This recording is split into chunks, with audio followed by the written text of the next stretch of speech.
नमस्कार। सुनिए जरा, मैं आपका स्वागत है। मेरा नाम है रोहित दुबे और मैं आपको सुनाने जा रहा हूँ शमसुर रहमान फारूकी द्वारा लिखी गई कई चांद थे सरे आसमां का 15वां बाब, बशीरुन्निसा। सफर बखैर खूबी पूरा हुआ। बशीरुन्निसा की आंखें शौहर और अपनी आंखों की रोशनियों को देखकर ठंडी हुईं। याह्या ने पहली बार इतना लंबा सफर किया था और वह भी इस कदर कामयाब। इसीलिए बशीरुन्निसा को उम्मीद थी कि सफर के हालात और कामयाबियों की तफसीलें सुनने को मिलेंगी।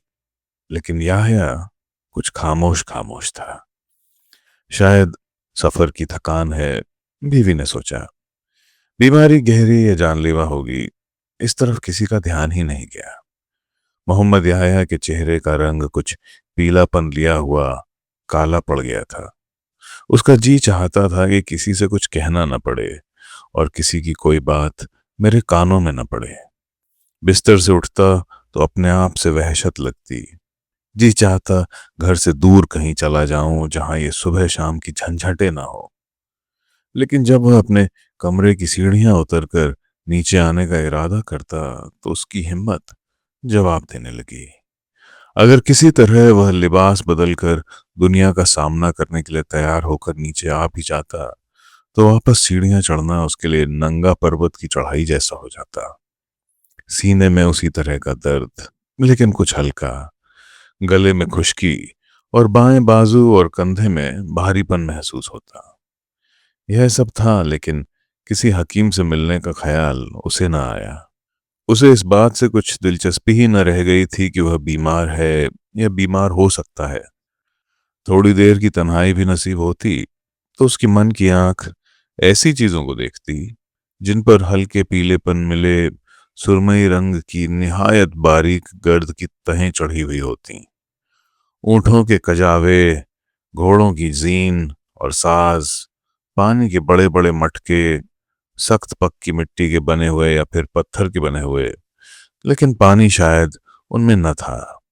दूर तक फैला हुआ धुंधला सा मैदान जिस पर बर्फ की हल्की सी तह, लेकिन बर्फ इतनी भुरभुरी कि रेत मालूम होती थी। ऊंटों के पट्टों में पड़ी हुई भारी भारी घंटियां, कश्मीरी गुजर कबीले की कुंवारियों के गीत, रथों के टूटे हुए पहिए, हवा में गुलाबी नारंगी ओढ़नियों के लहराते हुए पल्लू, बारीक शबनम के बहुत हल्के नीले पर्दों के पीछे कोई बड़ी बड़ी आंखें, रोशन पेशानी, काले लंबे गेसुओं वाला चेहरा, शान और आत्मविश्वास से दमकता हुआ, नीली आसमानी किरणों सा बेपरवाह, जिसका रुख मेरी तरफ है भी और नहीं भी है। एक रात मोहम्मद याह्या ने ख्वाब देखा कि उसके सीने में वही पुराना दर्द है, लेकिन दर्द इस बार न घट रहा है न बढ़ रहा है। बस एक गूंज सी है, जैसे चश्मे शाही में झरनों के गिरने की आवाज एक ही रफ्तार से कानों में आए चली जा रही है। लेकिन यह दर्द सिर्फ सीने या कंधे तक नहीं है। कोई चीज उसके गले में भी घर बनाए बैठी है और वहां से उसके दिमाग को खबरें मिल रही हैं कि यहाँ रुकावट है, यहाँ दर्द है, यहाँ सांस को रास्ता नहीं मिल रहा है। नींद के आलम में उसने कंबल को अपने बदन से उतार फेंका और पलंग से उठना चाहा, लेकिन उसके पांव कुछ जकड़े हुए से थे। उसने इधर उधर एक दो बार करवट ली और फिर सो गया, या यूं कहें कि उसी ख्वाब में खो गया। दर्द की लहर अब भी झरने की आवाज की तरह थी, लेकिन अब महसूस हो रहा था कि झरना कुछ ज्यादा बुलंदी से गिर रहा है और जहां गिर रहा है वहां पानी के जर्रे धुएं की शक्ल लेकर चक्कर खा रहे हैं। उसे अपने सीने और गर्दन पर नमी सी महसूस हुई, लेकिन वह पसीना पोंछने के लिए हाथ न उठा सका। किसी ने उससे कहा कि यह पसीना नहीं, झरने की फुहारें हैं, लेकिन धुएं के छल्ले उसके सीने में कहां से आ गए। अब तो सीना भी कुछ भीगा भीगा सा लग रहा है। अचानक दर्द ने उसे यूं कचोट दिया जैसे जर्राह के हाथ से नश्तर फिसल जाए और मरीज के पहलू में खुभ जाए। असहनीय दर्द से उसकी सिसकी निकल गई और आंखें खुल गईं। नहीं, यह ख्वाब न था। उसके सीने में, कंधों में, जबड़ों में, दोनों बाजुओं में दर्द ही दर्द था। सांस लेना अब और दुश्वार हो गया था।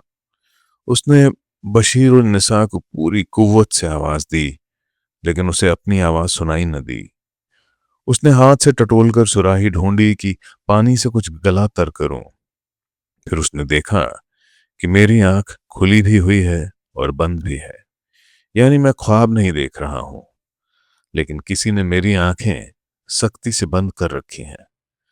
उसे याद आया, बचपन में भी उसे जब कभी चोट लगती और बहुत जोर से दर्द होता तो वह आंखें बड़े जोर से मींच लेता था, जैसे उसे यकीन हो कि आंखें जोर से बंद कर लूंगा तो दर्द अंदर ना आएगा। उसे यह ख्याल ना आता कि आंखें बंद करने से दर्द शायद अंदर तो ना आ सकेगा, लेकिन जो दर्द अंदर है वह बाहर भी तो ना भगाया जा सकेगा।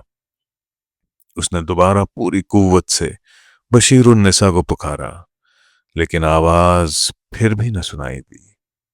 अच्छा, तो शायद मैं मर चुका हूं। उसे अचानक बड़ा इत्मीनान भरा ख्याल आया, लेकिन नहीं, अभी दर्द की घरघराहट सीने में बाकी थी और कानों में भी कुछ साए साए हो रही थी। उसके सामने कालीन का एक बिल्कुल नया नक्शा झमक गया। अचंभे वाले ऐसे रंग जैसे तिब्बत और काशान के कारीगरों ने भी न सोचे होंगे। नीला रोशन जैसे बारिश के बाद युष्मर्ग का आसमान। उसके चारों तरफ बादामी जर्द और कच्ची खुबानियों का हरा, फिर गहरा नीला, बहुत गहरा रंग। भला मानस बल भी क्या इतनी गहरी होगी? उसकी आंखें झपक गईं। तो क्या यह कालीन मैंने बनाया है? नहीं, यह तो मेरे लिए बिछाया गया है। मगर कहाँ? यहां तो बर्फ गिर रही है। हाँ, सामने कोई इमारत है। सदर दरवाजे की मेहराब बादलों को छू रही है और यह कालीन मेरे पांव के पास से लेकर इमारत के सदर तक फैला हुआ है। मुझे वहीं जाना है। तो चलता हूं, लेकिन सदर दरवाजे पर कुछ लिखा हुआ है। इसे पढ़ तो लूं, शायद कोई जरूरी बात हो, लेकिन मुझे कुछ दिखाई नहीं दे रहा है। किसी ने अचानक ढेर सारी कालिख दीवारों और दरवाजे और छत पर पोत दी है। क्या मैं किसी सुरंग में कैद हो गया हूं? अल्लाह अल्लाह, मेरे अपने घर में मुझे आज अजनबियत का एहसास। यह ख्याल आते ही उसे मालूम हो गया कि मैं अब इस घर के लिए, इस दुनिया के लिए अजनबी हो जाऊंगा। मेरे घर का यह दरवाजा अब मुझ पर कभी ना खुलेगा। उसे बड़ी कामयाबी का एहसास हुआ। सुभान अल्लाह, मुझे शुक्रगुजार होना चाहिए। फिर कहीं से उसे अपने आका के पाक अल्फाज याद आए। तो फिर क्या मैं शुक्र करने वाला बंदा ना बनूं? और उसने शहादत की उंगली उठाकर अल्हम्दुलिल्लाह कहा, फिर कलमा पढ़ा। बशीरुन निसा को प्यार भरी लेकिन बंद आंखों से देखा। दोनों बेटों का ध्यान किया। बुलंद आवाज में या शेखुल आलम कहा और अपने नबी के हरे गुंबद को कलेजे से लगाकर सो गया। मोहम्मद याहिया के 40वें के बाद बशीरुन निसा पलंग से लग गईं।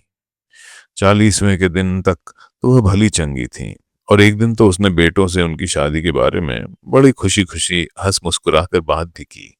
लेकिन आखिरी मेहमान के रुखसत होते ही बशीरुन निसा की ताकत और सुकून भी रुखसत हो गया। उसको चुप सी लग गई। खाना पीना लगभग बंद हो गया। वह पढ़ी लिखी न थी, लेकिन उसे नमाज अदा करने भर की कुरानी सूरतें और दुआएं याद थीं। नमाज वह लेटे लेटे ही पढ़ती और बाकी वक्त का वह ज्यादा से ज्यादा हिस्सा कुरान और दरूद पढ़कर शौहर को बख्शने में गुजारती। मोहम्मद याहिया की मौत को तीसरा महीना था कि अचानक एक दिन बशीरुन निसा ने सुबह की नमाज के बाद बेटों को बुलवाया। उन्हें कुछ हसरत और कुछ उम्मीद भरी निगाहों से देखा और कमजोर आवाज में बोली, मेरा मुंह किबले की तरफ कर दो। बेटों में हाल पूछने या बहस करने की हिम्मत कहाँ थी। आंखों में आंसू भरकर पलंग को उन्होंने काबे की तरफ किया। मां से कसूर माफ कराए, दूध बख्शवाया और उसके सिरहाने सूरा ए यासीन पढ़ने बैठ गए। अचानक बशीरुन्निसा ने सामान्य से बहुत ज्यादा बुलंद आवाज में कहा, अल्लाह, मेरे कलेजे में दर्द है। बेटे कुरान पढ़ना छोड़कर मां की तरफ झुके। अपने सफेद कमजोर हाथों में उनके भारी मजबूत दाएं हाथों को मुश्किल से लेकर वह मुस्कुराई और बोली, तुम लोग गवाह रहोगे ना? बेटों के रुंधे हुए गले से आवाज न निकली, लेकिन उन्होंने बार बार सिर हिलाकर इकरार किया। कलमा पढ़कर हाथों पर दम किया और हाथों को मां के चेहरे पर फेरा। मां ने रुक रुक कर कहा, मुझे उन्हीं के पास रख देना। और आहिस्ता आहिस्ता कलमा पढ़कर आंखें बंद कर लीं। अजमौतो हयात चंद पुरसी आखिर, खुर्शीद बरोजने दर उफ्तादों बेरफ्त। क्या पूछते हो मौत और जिंदगी के बारे में? सूरज की किरण एक झिरी से अंदर आई और चली गई। कितना ही बड़ा घर हो, राजाओं नवाबों की हवेली हो या बादशाहों का लोहे और पत्थर का आसमान चूमता किला हो, उसकी जान एक ही शख्स में होती है। वह शख्स नहीं तो घर में जान नहीं। कागजात और आम ख्याल के मुताबिक बशीरुन्निसा के घर का मालिक तो मोहम्मद याहया था, लेकिन उस घर की रूह बशीरुन्निसा थी। सिर्फ इस मानी में नहीं कि उसकी सलीकामंदी, अच्छा इंतजाम, सुगड़ापा और मिजाज की मिठास घर की हर चीज में झलकती थी। लगता था घर नहीं है, अंबरी सेबों का खलिहान है, जहां हर तरफ से बनफशा और बादाम की कलियां बरस रही हैं। असल बात बल्कि यह थी कि उसके वजूद में कुछ ऐसी ठंडक और उसके मिजाज में कुछ ऐसा फैलाव, कुछ ऐसी सेहतमंदी और कुछ ऐसी मीठी गहराई थी जो बेनार्क के चश्मे की याद दिलाती थी। यहां मैं सुनने वालों को चश्मे का मतलब बताना चाहूंगा। जहांगीर के इंजीनियरों ने बेनार की गहराई 14 गज नापी थी। उसकी चौड़ाई किसी कुएं से कम न थी, लेकिन फर्क यह था कि बेनार का नीलापन लिए हुए पानी कुएं में लबालब भरा हुआ था और अब भी भरा हुआ है। जहांगीर और नूरजहां ने चश्मे में आजाद तैरती फिरती काली महशेरों और लाल नारंगी ट्राउट मछलियों की नाकों में सोने के छल्ले डलवा दिए थे। इन्हीं मछलियों की औलादें मोहम्मद याहया के जमाने में चश्मे की सतह पर तैरती फिरती थीं और अब भी मौजूद हैं। छल्ले अलबत्ता कब के गायब हो चुके। तो कहानी में वापस आते हुए, बशीरुन्निसा के मिजाज में भी कुछ ऐसी चमत्कारी मिठास और रवानी और सुनहरापन और शान थी। उसकी आंख बंद होते ही सारा घर भाए भाए करने लगा। दाऊद और याकूब का जी चाहा कि अभी अभी घर छोड़कर कहीं भाग जाएं, लेकिन मजहबी और दुनियावी रस्में तो पूरी करनी ही थी और घर में खुदा जाने कितना साजो सामान भरा हुआ था, उसको भी ठिकाने लगाने की कोई जुगत करनी थी। यहाँ कीमती और नायाब कालीन थे और उनसे ज्यादा नायाब चीजें नए कालीनों के वो नक्शे थे जिन पर मोहम्मद याहया काम कर रहा था। अखरोट और शाह बलूत की लकड़ी के बर्तन, कुर्सियां, चौकियां, जिनमें से कुछ बहुत पुरानी थीं, चांदी के पुराने बर्तन, खुतन के खुल्लक के नक्काशीदार लकड़ी और चीनी मिट्टी के प्याले, तिब्बत और लद्दाख के अकीक और फिरोजे की तस्बीहें, काशान और काशगर के रेशमी पर्दे, समरकंद और बुखारा के मिट्टी और चांदी के बर्तन, किर्गिस्तान के ऊनी लिबास, कजाकिस्तान की चमड़े की बनी छागलें और तंबूरे, बर्फानी तेंदुओं के पश्मीने, हांगुलों के सिर और सींग, मुश्क की कुप्पियां, जाफरान की पोटलियां, यानी वह सब कुछ, बल्कि उससे भी ज्यादा मौजूद था जो किसी पुराने खुशहाल कश्मीरी कारीगर की हवेली में होने की उम्मीद की जा सकती थी। यह सब देखकर दाऊद और याकूब का दम उलटता था। लेकिन इतना सामान, और वह भी कीमती सामान, यूं ही तो नहीं फेंकवा सकते थे। और यह भी था कि करीब के न सही, दूर के रिश्तेदार ऐसे कई थे जो इस छोड़े हुए सामान पर कुछ हक भी समझते थे। उन्होंने 40वें की रस्म 11वें दिन अदा की।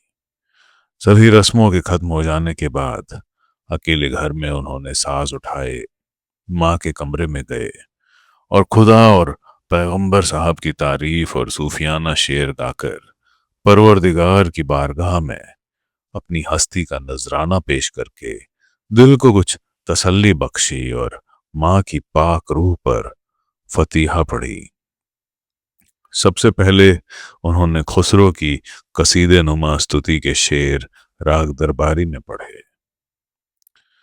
एज ख्याल माबरूं दर तू ख्याल के रसद, दर सिफत तू अक्ल रा लाफे कमाल के रसद, गर हमा मर्दुमो मलक खाक शबंद बर दरत, दामने इज्जते तुरा गर्दे जवाल के रसद, दर रहे बेनियाजियत सदचू हुसैन करबला, तिश्ना बमांद बर बुजर ताब जुलाल के रसद, जा चमने के बुलबुलश रूहे कुदस नमी रसद, गुल खनियाने खाक रा बुए विसाल के रसद। मतलब कि ए, तू जो हमारे ख्याल से भी बाहर है, कोई ख्याल तुझ तक कैसे पहुंच सकता है। अक्ल को कहाँ संभव कि तेरी तारीफ में कमाल तक पहुंचने की डींग हाँक सकें। अगर सारे इंसान और फरिश्ते तेरी चौखट पर मिटकर खाक हो जाएं, तो भी तेरे आदर के दामन पर गिरावट की धूल कहाँ पहुंच सकती है। तेरी बेनियाजी की राह में करबला के हुसैन जैसे सैकड़ों ही प्यासे पड़े रहे, भला वो पानी तक कब पहुंच सके। हम जो दुनिया की कूड़ेदान में पड़े हुए हैं, हमें उस चमन से मिलाप की खुशबू कहाँ आ सकती है, जहां जिब्रील फरिश्ता भी बुलबुल की तरह रहने के लायक नहीं है। अब तो ऐसा था कि वियोग, नाउमीदी, पहुंच न सकने की कैफियत और शेरों में दुख और मलाल का रंग और उनके दिल का दर्द, सब कुछ उनके पस्त खरज में अदा किए सुरों में छलका पड़ता था। लगता था कि दोनों बस अब पल भर में गाना बंद करके सिसकी लेना शुरू कर देंगे कि अचानक मोहम्मद दाऊद ने बहुत ऊंचे सुर में जाकर दोबारा आलाप उठाया और मोहम्मद याकूब के लहजे में मुसर्रत की मस्ती पैदा हो गई। गोया उन्हें अपनी प्यारी माँ के बारे में कुछ खुशखबरी मिल गई हो कि डर भरी राह की इस नई मुसाफिर को खैर और खूबी के साथ मंजिल पर पहुंचा दिया गया है। जलवा ए रू ए आशिकां बर सरे चू मने रसद, राहर वान पाक रा लौसे वबाल कै रसद। मतलब आशिकों के चेहरे का जलवा हम जैसों पर ही शोभा देता है, पाक राहों के मुसाफिर पर मुसीबत भला कैसे आ सकती है। उन्हें खुद नहीं मालूम था कि इस मौके पर अमीर खुसरो को उन्होंने क्यों गाया। सिवा इसके उनको पूरा यकीन था कि माँ की रूह सर्वोच्च स्तर पर रूह आजम से जा मिली है और परवरदिगार आलम की बरकत और तवज्जो की नीली सुनहरी किरणें उसकी रूह पर बहारों की बारिश का संदेशा दे रही हैं। वो देर तक आखिरी शेर को तरह तरह से कहते रहे, फिर दाऊद खामोश हो गया। याकूब ने नंद कौस से जरा हटकर माल कौस में तराना शुरू किया। फिर दाऊद की आवाज उसमें मिलती, उससे अलग होती और भी बुलंद होती हुई उभरी। आंकू सिरे हकीकतश बावर शुद्ध, खुद पहनतर अज सिपिहरे पहनावर शुद्ध, मुल्ला गोयद की बर फलक शुद्ध अहमद, सरमद गोयद फलक ब अहमद दर शुद्ध। वो बहुत देर तक मुकम्मल बेखबरी के आलम में द्रुत लय में गाते रहे। अचानक दोनों की हिचकी फूट पड़ी। संगीत झटके के साथ रुक गया। दाऊद ने ताऊस को आहिस्ता से धकेल कर परे किया और मां के पलंग की पट्टी पर सिर रखकर रोना शुरू कर दिया। याकूब ने भाई का सिर अपने कंधे पर रखा और उसकी पीठ को हल्के से थपथपाते हुए कहा, पाक मुसाफिरों के लिए कोई मुसीबत नहीं। बेशक वो जन्नत में होंगी और हमारे लिए दुआ कर रही होंगी। तुम दिल छोटा ना करो, वो बहुत अच्छी जगह पर है। फिर उसने सहाबी अस्तराबादी की रुबाई कुछ फुसफुसाहट के लहजे में, कुछ बातचीत के लहजे में पढ़ी। बाजात बहर सिफत गिरायंद खुशस्त, नगमा बहर आहंग सरायंद खुशस्त, अज बहरे खुदा हेच अमल जाया नीस्त, दर खुल्द जहर दर की दर आयंद खुशस्त। मतलब, उसके अस्तित्व को जिस गुण से बताए ठीक है, गीत को जिस भी लय में गाएं ठीक है, खुदा के वास्ते जो भी काम किया जाए वो बेकार नहीं जाता।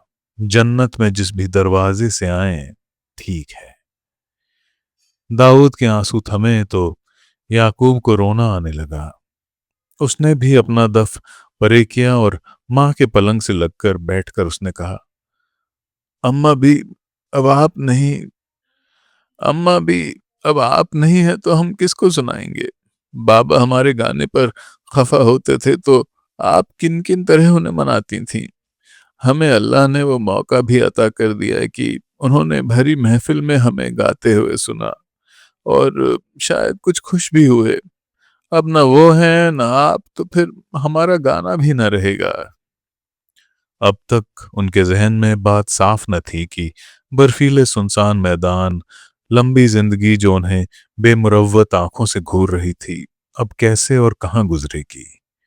उन्हें बस इतना मालूम था कि अब बडगाम में नहीं रहना है, गाने का शगल नहीं करना है, न शौक के तौर पर न रोजी के तौर पर। करने के लिए फिलहाल पहला काम यह था कि घर और घर के सामान का मुनासिब इंतजाम किया जाए। सुबह की सफेदी फूट रही थी जब भाइयों ने घर के सामान को उठाना, रखना और अलग करना शुरू किया। सबसे पहले बाप के सफरी संदूक और संदूकचे खोले गए, जो बाप की वापसी के वक्त से यूं ही बंद पड़े हुए थे। कांपते हुए हाथों से उन्होंने एक एक चीज यूं उठाई और रखी गोया धर्मात्माओं की निशानियां हों। आखिरी संदूकचे में पहली चीज रेशमी कपड़े में लपेटा हुआ एक मोटा कागज था। जब उन्होंने बड़ी उत्सुकता से बस्ते के बंद खोले कि शायद किसी जायदाद के कागज या लाहौर में किसी तिजारत के समझौते हों, तो दोनों के दिल पर धक्का सा लगा कि यह क्या और क्यों, यह तस्वीर कैसी। उनके बाप को गैर औरतों से, मौज और मस्ती से कोई लगाव न था। कम से कम वो तो यही जानते थे। वो अपने बाप से डरते जरूर थे, लेकिन उन्हें गुमान था कि वो उनके मिजाज को भी समझते हैं। उनको यकीन था कि उनका बाप किसी घटिया या बाजारी आदत का शिकार न था। तो फिर यह सजीली जवान औरत, यह किसकी तस्वीर थी? क्या हमारे बाबा दूसरे निकाह का इरादा रखते थे, या यह औरत उनकी कोई खुफिया माशूका थी, या लाहौर की कोई बाजारी औरत जिसे वह अपनी रखैल बनाना चाहते थे? इस उम्र में कुछ मर्दों की तबीयतें बदल जाती हैं, ऐसा उन्होंने सुना था। उनके दिल पर कुछ घिन और नफरत और बहुत सी उदासी छाने लगी। उनका जी चाहा कि इस कमबख्त कागज को चीर फाड़ कर चश्मे में बहा दें, कि इस अंधेरे भेद का नामो निशान ही ना रहे। याकूब ने चाहा कि तस्वीर को भाई के हाथ से लेकर फाड़ डालूं, लेकिन एक पल के लिए ठिठक कर उसने सोचा, इसे फाड़ कर फेंक देने से कोई फर्क तो पड़ेगा नहीं, कि जो चीज हमारी आंखों के आगे से गुजर चुकी है उसे हम वापस नहीं ला सकते, और हकीकत का बोझ उठाए ही बनता है।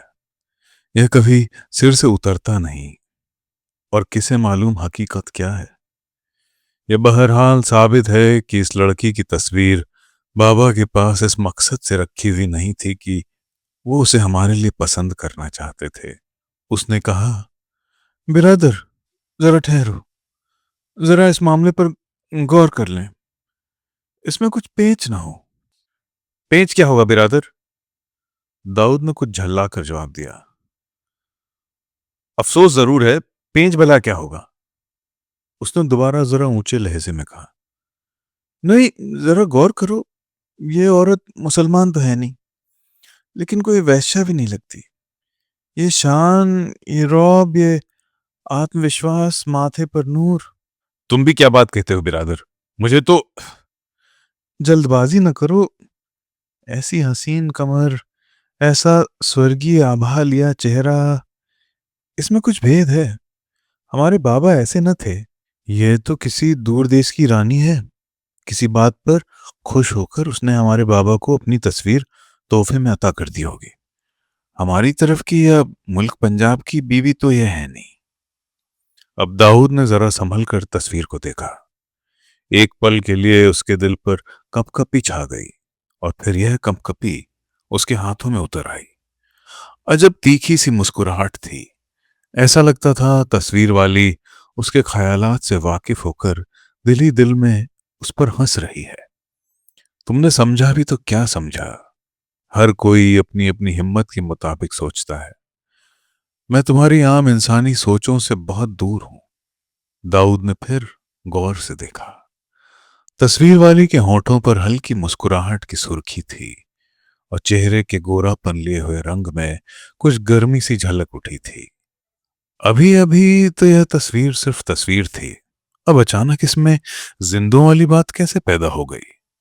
बेवकूफ बेटे, यह बिलावल या यमन कल्याण में कोई मामूली सी बंदिश नहीं जिसके बोल तुम चुटकी बजाते में सीख लो। इस चेहरे पर ना जाने किस तरह के आत्मविश्वास की छाया है। क्या तेज है, क्या जोत है। एकाएक उसका दिल जोर से धड़का। ये लफ्ज तो मैंने पहले कभी बोले नहीं, न सुने। तेज, जोत, ये लफ्ज मुझे किसने सिखाए? लेकिन दोनों लफ्ज तस्वीर वाली के लिए कितने मुनासिब हैं। यह कोई हिंदुओं की देवी है जो मेरे मुंह से बोल रही है। देवी ही होगी। इंसान के चेहरे पर यह जोत कहाँ? याकूब की आवाज ने उसे बदहवास होने से बचा लिया। जरा इस कागज को उलट पलट कर देखो, शायद कुछ पता मिले। यह कोई बेआबरू छिनाल नहीं, बड़ी आन बान की पर्दे वाली लगती है। दाऊद ने तस्वीर के कागज को पलटा तो उसे महसूस हुआ कि तस्वीर की पुष्ट पर भी मोटे और गत्ते की तरह भारी कागज की एक तह लगी हुई है।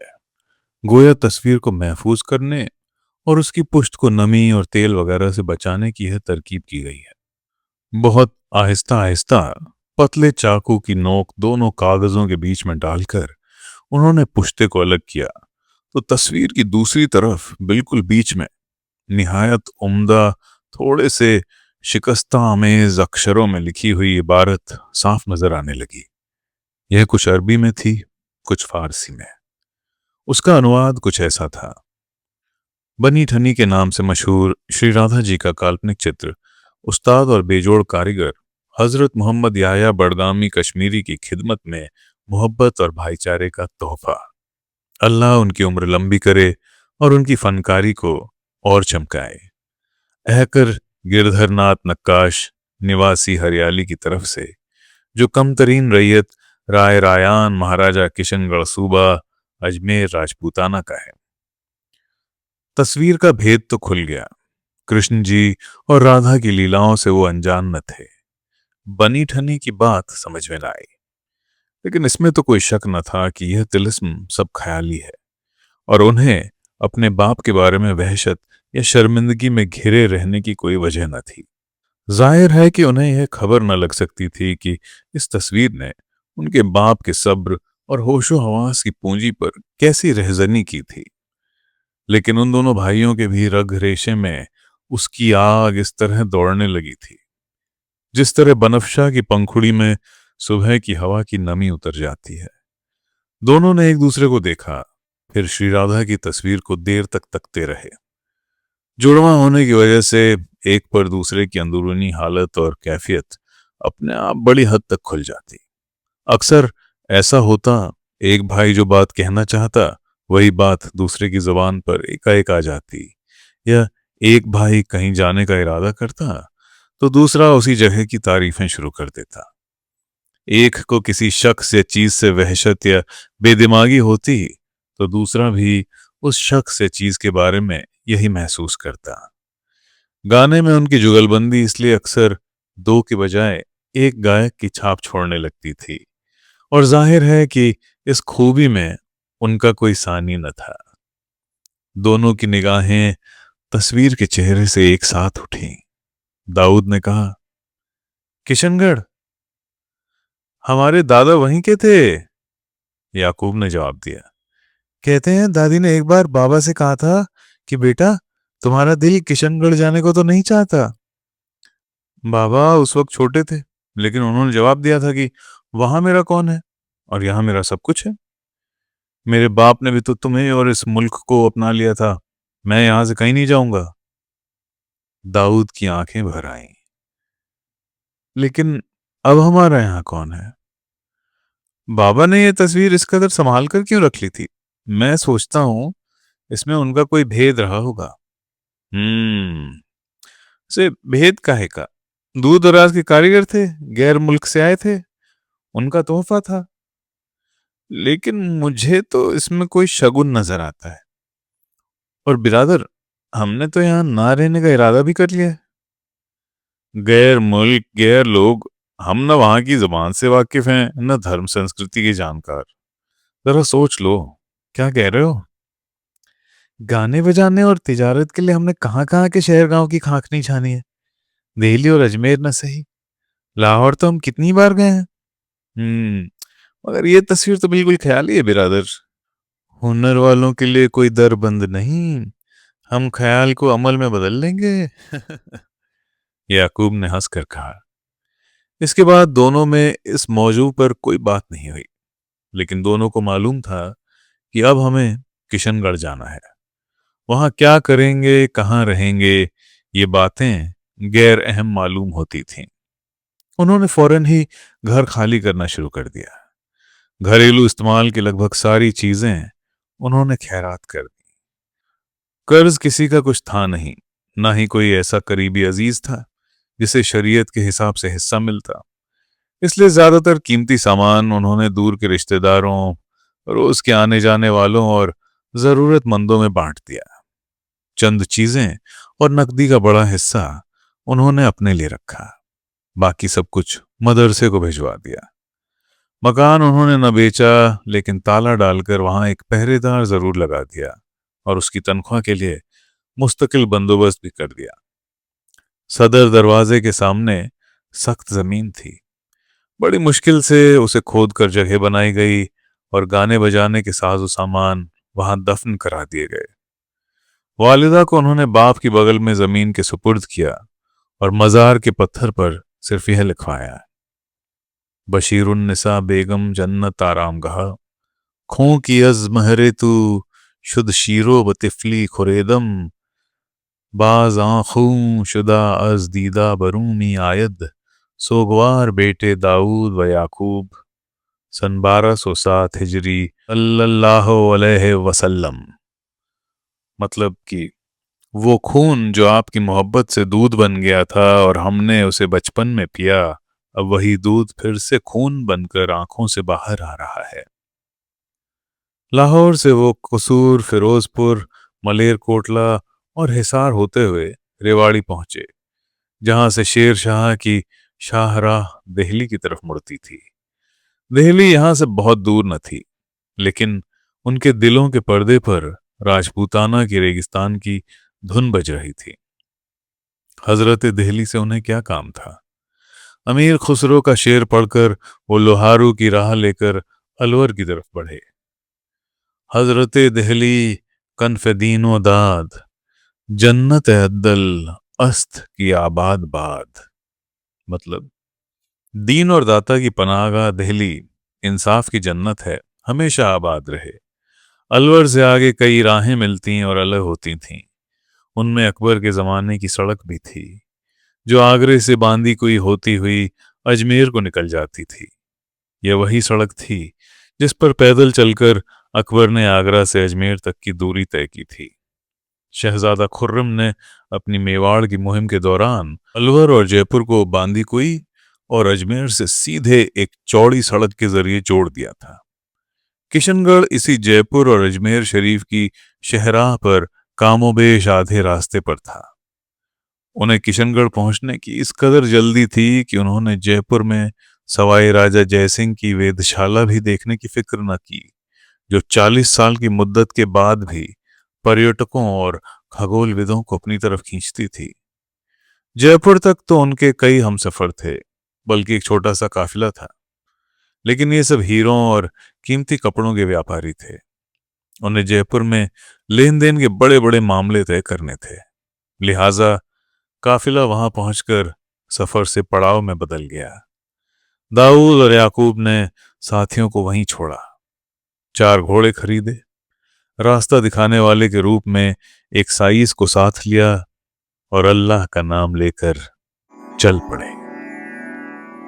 लाइक, सब्सक्राइब और शेयर करना मत भूलिएगा। अगला बाब हम जल्दी लाएंगे। सुनने के लिए बहुत बहुत शुक्रिया।